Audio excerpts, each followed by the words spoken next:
All right, thanking God, the Father, the Son, and the Spirit once again for each and the way that they can each help us, once again, set healthy priorities, something that we talk about from time to time. But in this chapter, as we said, at various points, one might get top billing over the other. This time, the way in which God the Father helps us to set healthy priorities and the danger or the way in which we can be subtly shifted away from the priorities that he would otherwise help us to set in this chapter. That in the first two verses, as we mentioned before, much like chapter 4 began, he is going to talk about the way that we need to walk, as opposed to walking worthy in chapter 4. Chapter 5 starts out in the very first verse saying we need to walk in love as Christ loved us and gave himself up for us. He's setting an example for us. He's telling us to therefore be imitators of him. In verses 3 through 14, however, he's going to offer some alternative, saying, but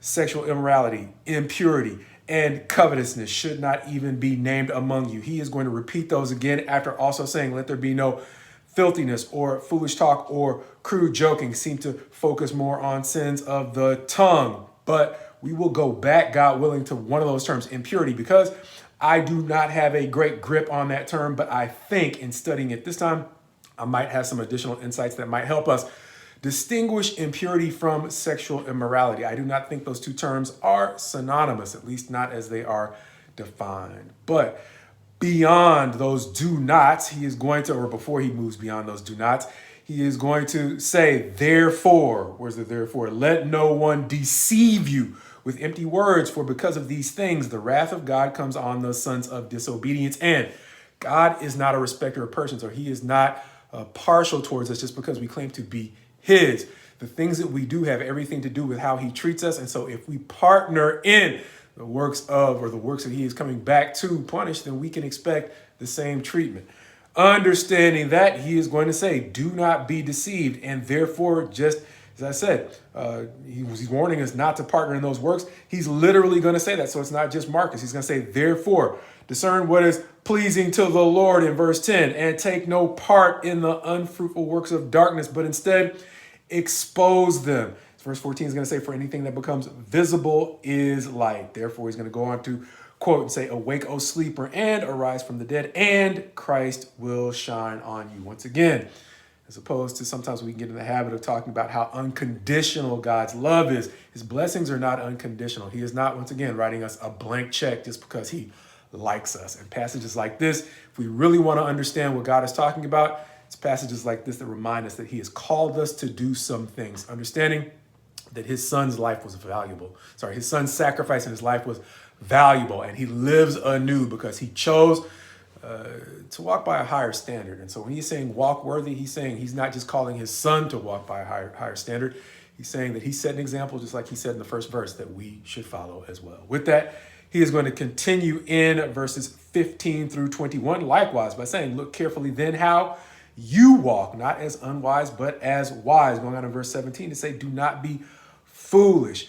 Likewise, he is going to say we should understand what the will of the Lord is, similar to what we saw back in verse 10, where it said, discern what is pleasing to the Lord.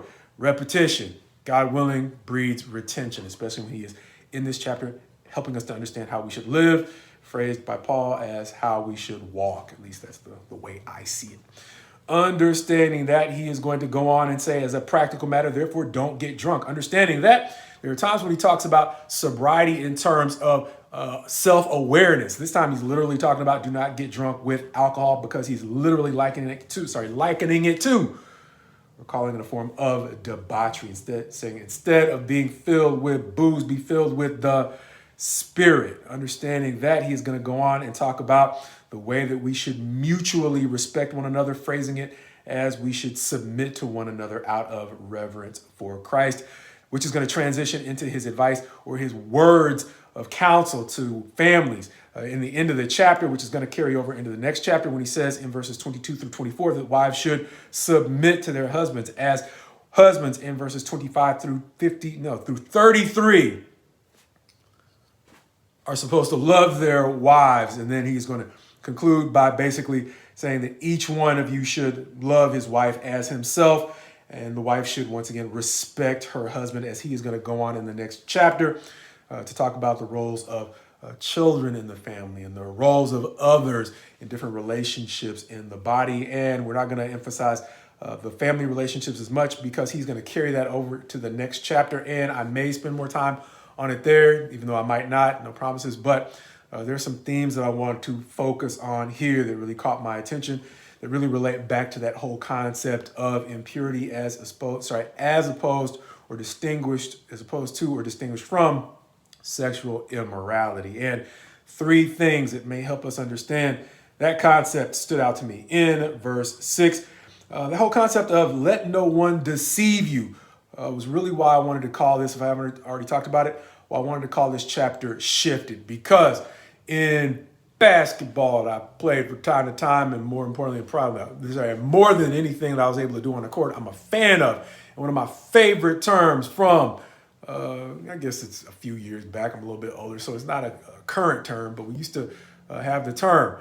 It was called shifted. And shifted had to do with the way in which a very crafty ball handler, typically a point guard, would convince a defender that he was going one way when he was really going another. And if he was able to convince the defender enough, that defender would literally shift his body weight to a position where he was actually out of position for what was actually about to happen. And so because I thought the crafty players knew how to shift the defenders, likewise, this chapter is talking about the way that the enemy is able to shift us out of position from where God is calling us to be. And so when he says, let no one deceive you, make sure that the enemy in all of his subtlety does not shift you into a position that is completely inconsistent with what God has called you to do.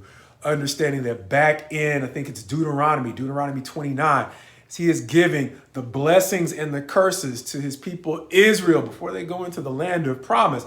He's like, let there be, avoid the temptation to have one among you who says, even though I walk in the stubbornness of my heart, I'm going to be just fine.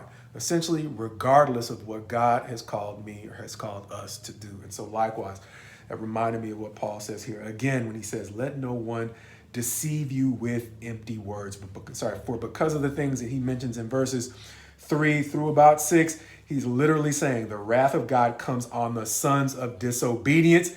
Therefore, do not become partners with them, because God is not going to be partial to you simply because of what we have committed to him verbally, or what we represent that we are, as opposed to what we are actually doing. And so that's what most of this chapter seems to be devoted to, helping us understand the ways that we can avoid being shifted by the enemy. And ironically enough, as I began to bring the definition of impurity back up, I almost shifted the camera, but part of understanding how not to be shifted by the enemy for me may go back to that whole concept of impurity. And as I looked it up, some of the nuances, I really didn't have a good understanding about what it was if I had ever studied it before. But one of the things I noticed, or some of the things I noticed, were the way that it is literally distinguished from sexual impurity, because it's going to say any kind of uncleanness apart from whoredom as part of the definition is going to go in the Strong's Greek Concordance. It's also going to talk about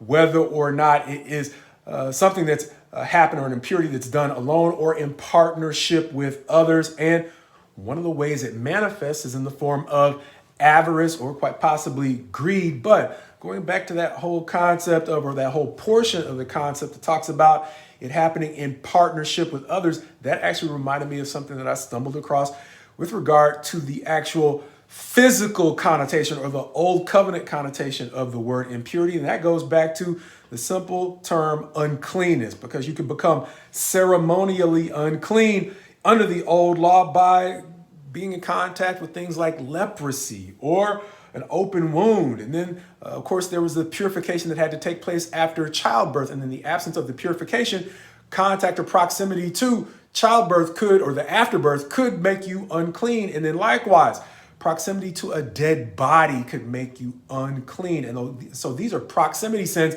that have nothing to do with your moral and ethical choices. However, they do carry a moral and ethical implication into the new covenant, because Paul, the same Paul, has already written to the Romans about that list of do nots at the end of chapter 1, where he says, these are the kinds of things, as he moves on to chapter 2, that the sons of disobedience have engaged in, as God has turned them over to whatever it is they wanted to do. But he's saying, likewise, if you engage in these things, just like he's saying in this chapter, expect the same consequences that God is bringing to them. And he's saying it's not just picking up the habits, it's at the end, the very last verse in chapter 1 of Romans, giving approval to those types of behaviors, what we might call adjacency in some ways, because you can be adjacent even without giving direct approval. But he's saying giving the approval here is a problem as well, as he's also talked to the Corinthians, or written to the Corinthians, about idolatry, similar to the way that he wrote to the Romans about it in chapter 8 of 1 Corinthians. He's going to talk about